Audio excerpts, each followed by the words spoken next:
At ang isa nga po sa napansin ko, kapag gumagamit tayo ng rejuvenating set, yung iba ginawa ng maintenance, nakakaloka kayo. Kapag nire-recommend ko sa mga lalaki, ito talaga yung nagugustuhan nila. Para talaga lang kayo naka-moisturize. No clogging of pores nga rin po ito. Ang daming bumili sa inyo at ang dami nating nakuha na good feedback. Ito walang hapdi kayong mararamdaman. Gusto nyo talaga na parang makeup or merong tint yung inyong sunscreen. Ito po ang aking marirecommend. Skin tint siya pero meron nga po siyang coverage. Pambansang tinipid, Sir Lawrence ang galing. Basta honest, review sa'yo ay sasabihin. Pambansang tinipid, sa kanya ang hihiling. Basta produktong salit, lahat ay bibiin. Uy!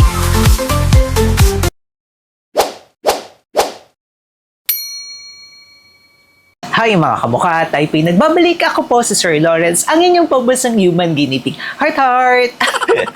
Dito nga po sa ating channel, nag-feature na nga po tayo ng mga rejuvenating sets. Pero isa nga pong paalala, before po kayong gumamit ng rejuvenating sets, ay kailangan alamin nyo nga po yan. Tapos hindi po pwede po yan na pangmatagalan na yung iba ginawa ng maintenance, nakakaloka kayo. 1 to 3 months nga lang po yan. Tapos kailangan na nga po natin pagpahingahin ang ating mga muka at kailangan na nga po natin gumamit ng mga iba pang mga products or minsan kapag nagbalat na nga po yung ating skin, pinapakita ko nga po yun sa iba't iba nating videos, pwede na nga po tayo na mag-proceed na nga po sa ating maintenance or pwede na nga po tayong mag-incorporation method na tinatawag natin na magdadagdag at magbabawas nga po tayo ng mga products. Again, maganda ang rejuvenating set pero kailangan nga po talaga natin ng konting pag-iingat. At ang isa nga po sa napansin ko, kapag gumagamit tayo ng rejuvenating sets, ay kailangan talaga po natin na may sandigan lalo na sa UV rays. Kasi mamamalat nga po ang ating face, minsan namumula nga po. And kapag hindi po kayo gumamit ng sunscreen, talagang nagkakaroon ng skin damage. At ang worst nga po is pwede tayong magka-melasma. Kaya ako talaga, ang pinaka nauubos ko agad ay ang sunscreen. And aminin nyo nga po sa mga gumagamit ng mga rejuvenating set, yung sunscreen nila ganyan lang kaliit at minsan ubos na siya ng 1 linggo, 2 linggo. Kaya ako po talaga personally, gumagamit pa talaga ako ng mga sunscreen brands. At ito nga po yung mga recommended sunscreen brands ko habang gumagamit kayo ng Rejuve. Hindi kayo lalong masusunog ang ating face. Talagang tested ito. And also non-comedogenic or hindi kayo magpipimple sa aking mga i-recommend ngayong araw na ito. Simulan na nga po natin at lahat pala ng sasabihin ko ay FDA notified dito sa Pilipinas. Hindi po tayo nag-feature dito ng hindi FDA notified. Okay, simulan na nga po natin. Una po sa ating listahan na pwedeng-pwede or recommended ay ang daming bumili sa inyo nito.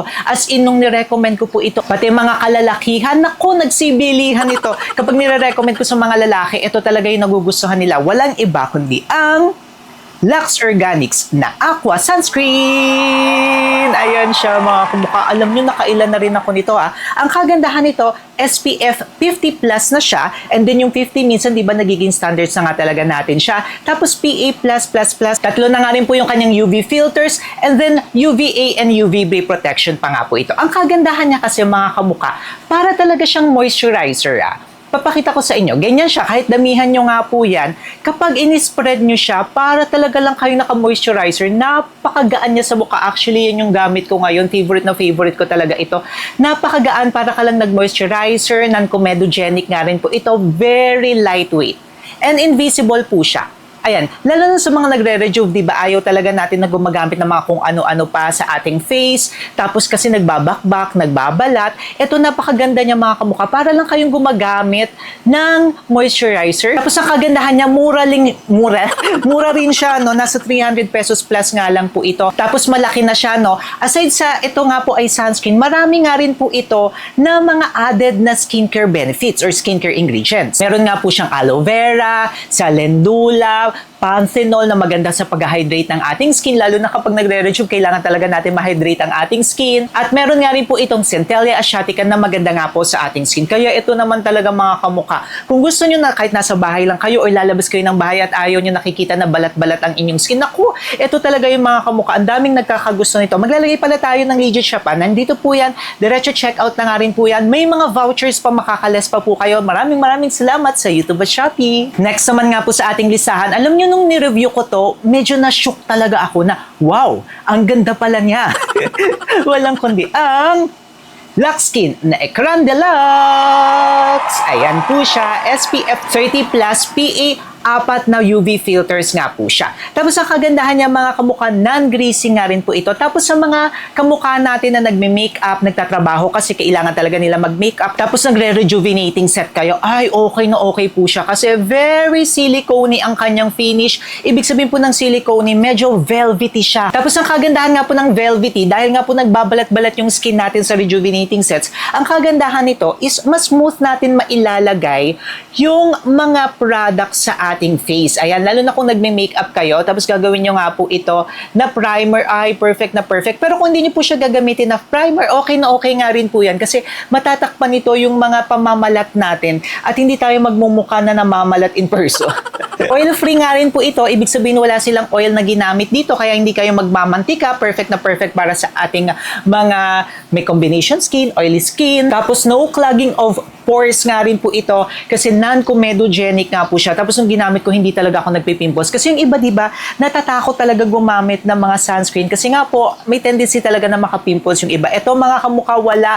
Pwede nyo nga rin po i-add kapag nagre-rejuvenating set kayo or kahit natapos na kayo sa rejuvenating set, nagbe-maintenance na kayo, ay mga kamukha, ito. Paubos ko na nga rin po ito at nagustuhan natin itong si Ecran. Itong susunod nga po natin, ang daming bumili sa inyo at ang dami nating nakuha na good feedback. Walang iba kundi ang Sola Daily Sunscreen. Ito, pangalawa ko siya mga kamuka and kung makikita nyo, naubos ko na nga rin po siya. Sana may makuha pa tayo na sample para sa inyo. Ang kagandahan niya, very lightweight nga rin po siya. Alam niyo yung mga nagustuhan ko kapag nagre-rejuvenating set, talagang mga lightweight, yung magaang sa mukha kasi nga po nagbabalat yung ating skin. Paulit-ulit ko yung sasabihin sa inyo, kapag nagbabalat yung skin natin, ang hirap gumamit at ayoko ng mga products or sunscreen na medyo mahapdi sa face. Ito, walang hapdi kayong mararamdaman dito. Ipapakita ko siya sa inyo ulit. Ayan siya. Tapos kapag binlend nyo, invisible po siya. Ibig sabihin ng invisible, wala kayong makikita sa face. Walang white cast, walang pamumuo, at hindi kayo magbabak-bak-bak-bak lalo dito. Bak-bak-bak-bak-bak!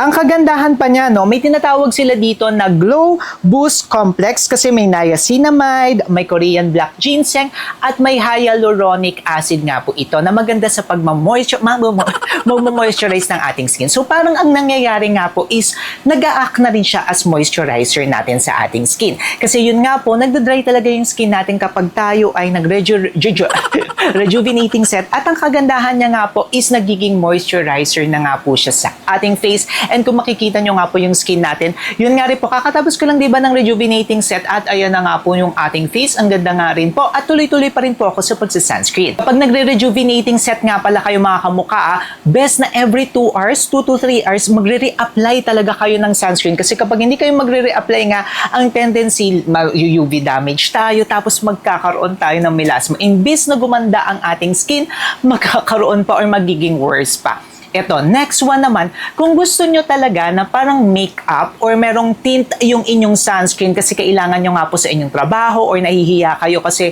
kailangan nyo talagang humarap sa mga iba't ibang tao. Tapos gusto nyo nga po ng sunscreen na may tint, ito po ang aking marirecommend at naubos ko na nga rin po ito, paubos-ubos na. Ito po ang Vice Cosmetics na Sunwear Infinite Blur Skin Tint. Ayan siya mga kamuka. Ang kagandahan niya, SPF 50. Tapos, 4 na nga rin po yung kanyang UV filters. Yung kagandahan pa nito mga kamuka, marami po siyang shades na pagpipilian. Ako po, ang aking shade dito is light neutral. Maglalagay tayo ng legit shop niya na dito po yan, tapos diretso checkout na rin po kayo para mas mabilis nga po yan, hindi kayo mapipeke, and then pili kayo ng right shade nyo. Papakita ko siya sa inyo ha.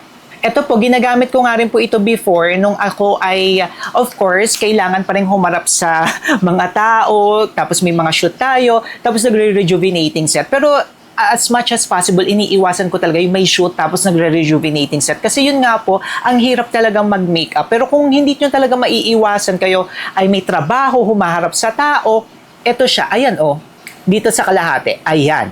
Kung makikita nyo, ang ganda rin niya. Ayan oh, talagang skin tint siya, pero meron nga po siyang coverage mga kamuka. May sunscreen pa siya, of course, tapos nag-a-act na nga rin po ito na makeup nyo. Kahit ito na lang mga kamukha, tapos mag-blush na lang kayo, kilay, lipstick, ay naku, pwede na yan. Kahabang nagre-rejuvenating set, ayan. Gusto ko yung coverage niya mga kamukha. Tapos, very lightweight nga rin po siya. Walang kabigat-bigat sa ating skin. At ang kagandahan pa niya ha, nakaka-blur nga rin po siya ng mga pores. Kaya naman, okay na okay nga rin po siya habang nagre-rejuvenating set tayo na makikita talaga yung glass skin ng ating skin. Kasi may mga yung iba very matte na matte, no? Kaya hindi masyadong nakikita yung pagka-dewy ng ating skin or pagka-glass skin natin habang nagre-rejuvenating set. Ito hindi mga kamukha, makikita talaga. Makikita niya yan, no? Mapapakita niya yung ating kumikinang-kinang na skin. If want nyo nga lang din po ng very nakaka-fresh habang kayo ay nagre-rejuvenating set, tapos ayaw nyo na mapakita talaga yung inyong pamumula at pamamalat, eto mga kamukha. Walang iba kundi ang sun blush ng Her Skin. Alam niyo, hindi ko na mahanap kasi bumaha dito sa amin ng mataas. Hindi ko na mahanap kung saan napunta yung sun blush ko. Pero nandyan lang yan and ingat-ingat po tayo mga kamukha. Alam niyo ang kagandahan nito ni Her Skin, no? Color pink po talaga yung kanya na product. At ang kagandahan nga po ng pink is nakaka-brighten nga po yan ng skin. Kaya kapag in-apply nyo yan, nakaka-brighten talaga siya. Hindi kayo magmumukhang tosino, kundi talagang brighten ng ating skin. Tapos ang kagandahan pa nga po ni Sunblush, ang dami nilang nilagay na mga active ingredients. So aside na siya nga po ay may SPF 50, SPF 50+, PA+++, meron pa nga po siya na mga ingredients or mga skincare ingredients like snail mucin, ceramide, centella asiatica, shea butter. Ang kagandahan niya, very magaan din siya sa aking skin. Tapos yung ginamit ko nga po yan, very fresh, nakaka-brighten nga po siya. Panoorin yung mga separate video natin. Ayan nga po yan, si Sun Blush ng Her Skin. Kayo mga kamukha, sa mga nagre-rejuvenating set dyan, taas-taas ang kamay, ano ang favorite nyo nga po na sunscreen or nagsa-sunscreen pa nga ba kayo? Pero kailangan nyo talaga, sa tagal ko na nga po nagre-rejuvenating set, kailangan talaga natin na magsa-sunscreen or additional sunscreen. Ayan, mag-comment kayo dyan sa baba at magkwentuhan tayo. And kung gusto nyo nga po magpaputi pa or about sa mga rejuvenating sets natin, aba, may separate video tayo dyan para hindi nyo ako ma-miss. And syempre, mag-subscribe na rin kayo kay Sir Lawrence. Paano ba yung mga kamukha? Magkita-kita po tayo sa susunod nating video. Click nyo na to para hindi nyo ako ma-miss.